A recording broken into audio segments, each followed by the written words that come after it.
Dans cette séquence, nous allons faire un exemple d'application sur fonction et parité. Vous avez 6 graphes et on aimerait savoir si vous êtes capable de reconnaître parmi ces fonctions quelles sont celles qui sont paires, quelles sont celles qui sont impaires. Donc faites une pause sur la vidéo, essayez de chercher tout seul et venez voir si vous avez juste. Première chose, avant de commencer, il faut s'interroger. Connaissez-vous vos définitions? Êtes-vous capable de caractériser une fonction qui serait paire d'une fonction qui serait impaire? Donc on a vu qu'une fonction elle est paire si elle est symétrique par rapport à l'axe OY. Ça c'est la propriété de parité. Et on sait qu'une fonction va être impaire si elle est symétrique par rapport à 0. Donc regardons, si on va chercher des fonctions qui seraient paires, quelles sont les fonctions qui sont symétriques par rapport à l'axe OY, c'est-à-dire l'axe qui est ici. Donc est-ce que cette fonction est symétrique par rapport à Y? Non, elle n'est pas paire.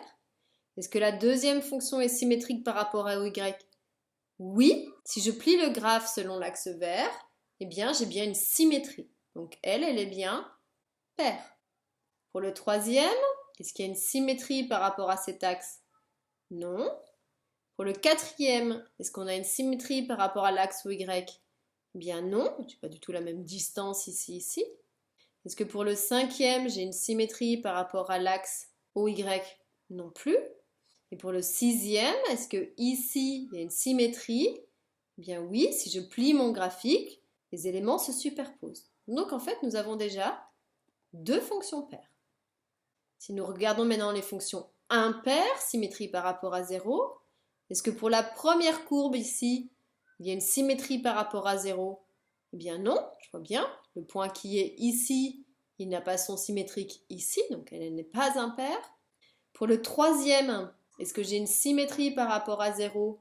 Non plus, si on prend un autre exemple, si je me place ici, le symétrique devrait être ici, celle-ci non plus n'est pas impaire. Pour le quatrième, est-ce que j'ai une symétrie par rapport à 0? Donc si je regarde, si je prends l'élément qui était ici, logiquement son symétrique devrait être ici, ce n'est pas vrai. Et puis pour le cinquième, si je prends l'élément qui est ici, j'ai bien un symétrique qui est ici. Si je regarde pour d'autres, le symétrique du point qui est ici, c'est bien celui-là. Donc apparemment, si je prends les points, j'ai bien une symétrie par rapport à 0. Donc en fait, ici, j'ai une fonction impaire, j'ai deux fonctions qui sont paires, et j'ai trois fonctions qui ne sont ni paires, ni impaires. Attention, ceci est possible. Je ne suis pas forcément que paire ou impaire. Je peux être ni l'une, ni l'autre.